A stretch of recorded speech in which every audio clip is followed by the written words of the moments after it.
Hello, Dhani's kitchen ചാനലിലേക്ക് എല്ലാ കൂട്ടുകാർക്കും സ്വാഗതം. വളരെ എളുപ്പത്തിൽ നമുക്ക് നല്ല തുമ്പപ്പൂ ചോറിൻ്റെ കൂടെ കൂട്ടിക്കഴിക്കാൻ പറ്റിയൊരു നാടൻ തേങ്ങ ചുട്ടരച്ച ചമ്മന്തിയാണ് കേട്ടോ. അപ്പോൾ നമുക്ക് അടുപ്പൊന്നും ഇല്ലാതെ തന്നെ ഈ ഒരു രീതിയിൽ ഉണ്ടാക്കിയെടുക്കാം. വേറെ കറിയൊന്നും ഇല്ലെങ്കിലും വളരെ ടേസ്റ്റി ആയിട്ട് നമുക്ക് ചോറുണ്ണാം കേട്ടോ. അപ്പോൾ എല്ലാവരും ഉണ്ടാക്കി നോക്കണം. ഇഷ്ടമായ നമ്മുടെ ചാനലൊന്ന് സബ്സ്ക്രൈബ് ചെയ്ത് വയ്ക്കണേ. ഫ്രണ്ട്സിനൊക്കെ ഒന്ന് ഷെയർ ചെയ്ത് കൊടുക്കണം. അപ്പോൾ അതെങ്ങനെയാണ് ഉണ്ടാക്കുന്നതെന്ന് നോക്കാമല്ലോ. ഇതിനായിട്ട് ഞാനിവിടെ അരമുറി തേങ്ങ എടുത്തിട്ടുണ്ട് കേട്ടോ. അപ്പോൾ ഇത് അടുപ്പൊക്കെ ഉണ്ടെന്നുണ്ടെങ്കിൽ അടുപ്പിലിട്ട് ചുട്ടെടുക്കാം. ഞാനിപ്പോൾ ഇവിടെ ഇതെല്ലാം ഇങ്ങനെ അടർത്തിയെടുക്കുകയാണ് ചെയ്യുന്നത്. നമ്മൾ ഉണ്ണിയപ്പത്തിനൊക്കെ അടർത്തിയെടുക്കുന്ന പോലെ. അപ്പോൾ ഞാനിവിടെ അടർത്തിയെടുത്തിട്ടുണ്ട് കേട്ടോ. ഇതുപോലെയാണ് കേട്ടോ അടർത്തിയെടുത്തപ്പോൾ കിട്ടിയിട്ടുള്ളത്. എന്നിട്ട് ചെറിയ കഷ്ണങ്ങളാക്കി മുറിച്ചെടുത്താൽ മതി. ഇത്രയും മതിയാവും.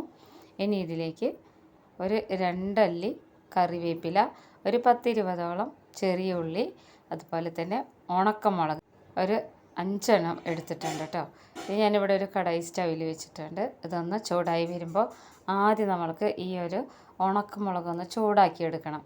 എന്നാലാണ് ഒരു പ്രത്യേക ടേസ്റ്റും പിന്നെ പെട്ടെന്ന് ഒന്ന് അരഞ്ഞു വരികയൊക്കെ ചെയ്യുള്ളൂ കേട്ടോ. ഒന്ന് ജസ്റ്റ് ചൂടാക്കിയാൽ മതി. ഇതിൻ്റെ കളറൊന്നും മാറാത്ത രീതിയിൽ ചൂടാക്കിയെടുക്കണം. ചെറിയ തീയിലിട്ടിട്ട് ഒന്ന് ചൂടാക്കിയെടുത്താൽ മതി. ഇപ്പോൾ നന്നായിട്ടൊന്ന് ചൂടായി വന്നിട്ടുണ്ട് കേട്ടോ. ഇതുപോലെ തന്നെ മതിയാവും. കൂടുതൽ ഇതിനെ ചൂടാക്കി കഴിഞ്ഞാൽ ഇതിൻ്റെ കളറൊക്കെ അങ്ങ് മാറും. ഇനി ഇതിനെ ഈ പാത്രത്തിൽ നിന്ന് മാറ്റാം. നമുക്ക് ഈ കടായിൽ നിന്ന് ഒരു പാത്രത്തിലേക്ക് മാറ്റാം. ഇനി അതേ കടായിൽ തന്നെ ഞാൻ സ്റ്റൗ ഓഫാക്കിയിട്ടില്ല. നമ്മൾ ഈ അരിഞ്ഞ് വെച്ചിട്ടുള്ള തേങ്ങ ഇട്ട് കൊടുക്കണം കേട്ടോ. ഇങ്ങനെ വറുത്തെടുക്കുക, ഒന്ന് ചുട്ടെടുക്കുക എന്നൊക്കെ പറയും. ഒരു സ്മോക്കി എഫക്റ്റാണ് കേട്ടോ. അതായത് ഇതിനെ ചുട്ടെടുക്കുന്നതും വറുത്തെടുക്കുന്നതും രണ്ടാണ്. അപ്പോൾ ഈ ഒരു രീതിയിൽ ഒന്ന് ഇളക്കി കൊടുക്കണം. ഇതിൽ എണ്ണയൊന്നും ഒഴിച്ചു കൊടുക്കരുത് കേട്ടോ. ഒട്ടും തന്നെ എണ്ണയൊന്നും ചേർക്കാതെ നമുക്ക് ഈ ഒരു രീതിയിൽ വറുത്തെടുക്കാം. ഇത് ചെറുതായിട്ടൊന്ന് കളറ് മാറി വരും കേട്ടോ. അപ്പോൾ ഈ ഒരു രീതിയിൽ കളറ് മാറി വന്നിട്ടുണ്ട്. കണ്ടോ, സൈഡിലൊക്കെ ഇങ്ങനെ കരിഞ്ഞ പോലെ കാണുന്നില്ലേ? ഇതിൻ്റെ തൊലിയൊക്കെ ഇതുപോലെയാണ് വേണ്ടത് കേട്ടോ. വെളിച്ചെണ്ണ ഒന്നും ഒഴിച്ചിട്ട് വറക്കരുത്, അതിന് വേറൊരു ടേസ്റ്റാണ്. അപ്പോൾ ഇനി ഇത് നമുക്ക് ഓഫ് ചെയ്ത് വയ്ക്കാം. ഇനി നന്നായിട്ടൊന്ന് ചൂടാറി വരണം കേട്ടോ. നന്നായിട്ടൊന്ന് ചൂടാറി വരണം. അതുവരെ നമുക്കിതിനെ ഇങ്ങനെ ഒന്ന് ഇളക്കി കൊടുക്കണം. ഒത്തിരി ഇങ്ങനെ കരിഞ്ഞ പോലെ ആവരുത്, ഇത്രയേ വേണ്ടുള്ളൂ. ഇനി നന്നായിട്ട് ചൂടാറി വന്നിട്ടുണ്ട് കേട്ടോ. ഇതുപോലെ ചൂടാറി വന്നിട്ടുണ്ട്. ഈ ചൂടാറി വന്ന സമയത്ത് നമുക്കിതിനെ ഒന്ന് അരച്ചെടുക്കണം.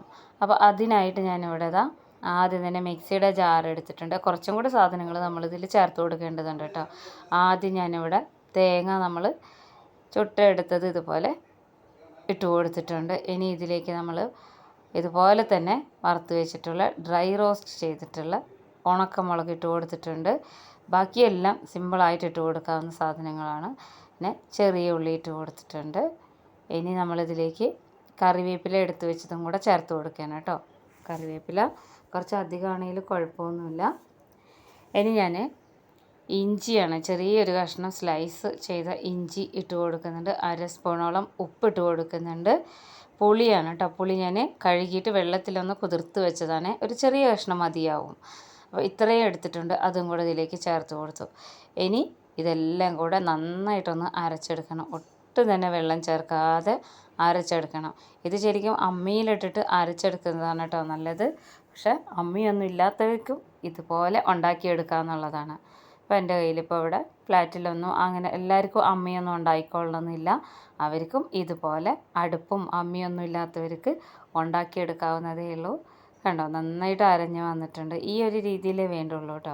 കാണാൻ നല്ല ഭംഗിയായി. ഇത് അരച്ചിട്ട് നമ്മുടെ മിക്സിയുടെ ജാറ് തുറക്കുമ്പോൾ ഒരു ഭയങ്കര ഒരു മണമാണ്, നല്ലൊരു മണമാണ് കേട്ടോ. അപ്പോൾ ചമ്മന്തി ഇവിടെ റെഡി ആയിട്ടുണ്ട്. നല്ല ഭംഗിയുണ്ട് കാണാൻ. ഇത്രേ വേണ്ടുള്ളൂ. അപ്പോൾ ഇനി ഇതിനെ ഉപ്പൊന്ന് നോക്കാം നമുക്ക് എങ്ങനെ ഉണ്ടെന്നുള്ളത്. ഉപ്പ് കുഴപ്പമൊന്നുമില്ല, ഉപ്പൊക്കെ കറക്റ്റാണ് കേട്ടോ. ഇനി നമുക്കിതിനെ ഒരു പാത്രത്തിലേക്ക് മാറ്റാം. ഇത് നമുക്ക് വളരെ ഈസി ആയിട്ട് അമ്മിയിൽ തന്നെ അരച്ച് ഉണ്ടാക്കാമെന്നുള്ളതാണ് കേട്ടോ. നാടൻ രീതിയിലൊക്കെ ഉണ്ടാക്കുമ്പോൾ അമ്മിയാണ് കുറച്ചുകൂടി നല്ലത്. കഴിയുന്നതും അമ്മിയുള്ളവർ അമ്മിയിൽ അരച്ചെടുക്കുക. അപ്പോൾ ഞാനൊരു പാത്രത്തിലേക്ക് മാറ്റുകയാണ്. എനിക്ക് ഭയങ്കര ഇഷ്ടമാണ് കേട്ടോ ഈ ഒരു ചമ്മന്തി കൂട്ടി ചോറുണ്ണുന്നത്. രസം ചമ്മന്തിയും ചോറും കൂടെ കഴിക്കാം. നല്ലൊരു കോംബോ ആണ്. അതുപോലെ അച്ചാറും ചമ്മന്തിയും ചോറ് അങ്ങനെ എല്ലാവർക്കും ഇഷ്ടപ്പെടും കേട്ടോ. എല്ലാവരും ഉണ്ടാക്കി നോക്കണം. വളരെ ടേസ്റ്റി ആയിട്ടുള്ളൊരു ചമ്മന്തിയാണ്. നമ്മൾ പല രീതിയിൽ ചമ്മന്തി ഉണ്ടാക്കാറുണ്ട്. പക്ഷേ ഇതൊരു വെറൈറ്റിയാണ്. അപ്പോൾ ഇതുപോലെയുള്ള ഈസി റെസിപ്പീസുമായിട്ട് നമുക്ക് അടുത്ത വീഡിയോയിൽ കാണാം.